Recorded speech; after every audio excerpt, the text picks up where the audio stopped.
mesdames et messieurs, bonsoir, bienvenue à la salle du Conseil de l'Hôtel de Ville de Sorel-Tracy. Mon nom est Louis Latraverse, je suis responsable des communications pour la Ville.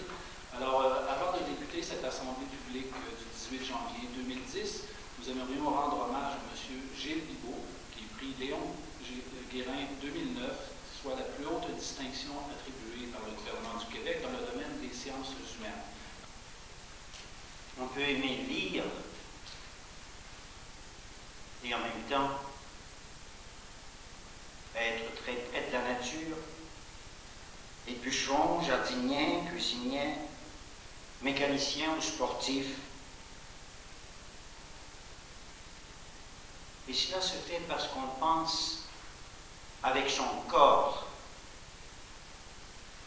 avec ses mains, tout autant qu'avec sa tête. Et je dirai plus tard qu'on pense aussi avec son cœur. Un autre préjugé, à quoi cela sert-il d'avoir des diplômes? Notre monde est devenu de plus en plus technologique. Un monde d'informations qui circulent rapidement. Un monde qui exige la maîtrise de nombreux langages. L'informatique, la pensée logique, la parole claire, l'écriture.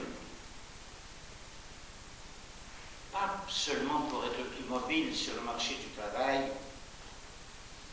mais pour se donner à soi-même le sentiment de maîtriser les choses, de connaître ce monde dans lequel nous avons à vivre. Le monde est extraordinaire à découvrir. Toutes les épaisseurs du monde, les amibes et les virus, l'eau des lacs qui se polluent, les arbres, les énergies, anciennes et nouvelles, les animaux. Je connais les faibles en biologie qui savent parler des animaux mieux que les savants. Il faut se laisser pénétrer par le monde qui nous entoure, proche et lointain, vivant et non vivant, sentir les choses. La pensée du monde, loin d'être désincarnée, exige de penser avec son corps, avec sensibilité, la chair et la voix de l'intelligence. Il n'y a pas de beau coucher de soleil si les personnes ne sont pas là pour le voir, le sentir. Le monde prolonge notre corps et il ne nous est jamais parfaitement extérieur. Apprendre exige un amour du monde, un amour gigantesque de tous les aspects du monde, de la Terre au cosmos, de manière à ce que rien ne nous soit vraiment étranger. Mais ce monde dérange, secoue, parce qu'il n'arrête pas de dire la fragilité des choses ordinaires, de l'amour, de l'amitié. Dans la nature, au cœur de la nature, il y a la société, avec la politique, l'économique et le religieux. Tout cela dit que nous existons avec les autres, que le savoir est une œuvre commune de coopération, que nous apprenons avec les autres, dans le dialogue. Et au cœur de notre rapport aux autres, il y a la joie, notre subjectivité, notre intériorité. Et alors me direz-vous, où est le plaisir dans tout cela?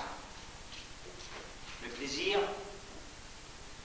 il est dans le fait qu'on pense avec son corps, autant qu'avec sa tête et qu'avec son cœur. Une telle manière d'apprendre promet un passionnant voyage dans l'univers de la connaissance et dans notre vie personnelle. Et je termine par quelques vers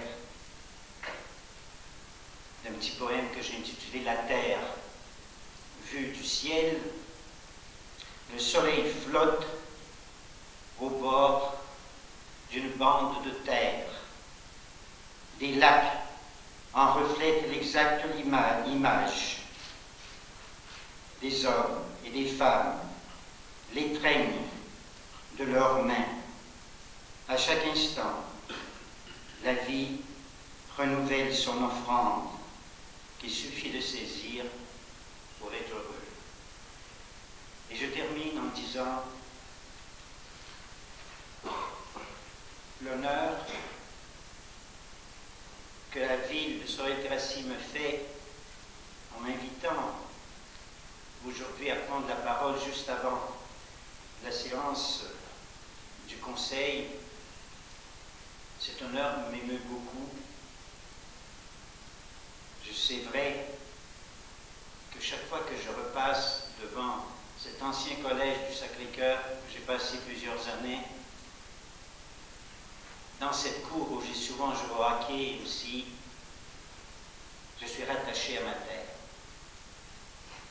J'y reviens exactement de la même manière lorsque je passe à Tracy, de l'autre côté, là où nous avions, mon père avait sa terre, de la revoir aujourd'hui, plantée de tant et de tant de maisons. Pour moi, c'est le signe que cette ville vit intensément, avance. Et si ce prix que j'ai reçu rejaillit sur la ville, je dois dire que le fait que vous m'avez invité, pour moi, c'est un appel en un réancrage encore plus fort dans cette terre que j'aime beaucoup.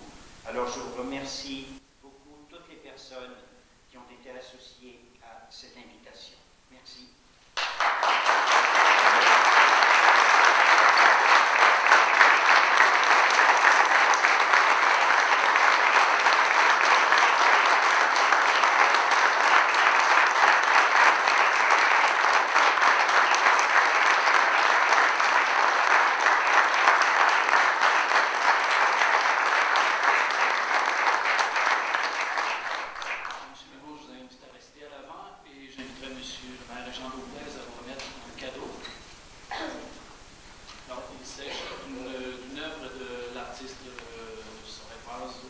Sylvie Charret, un canard sculpté à même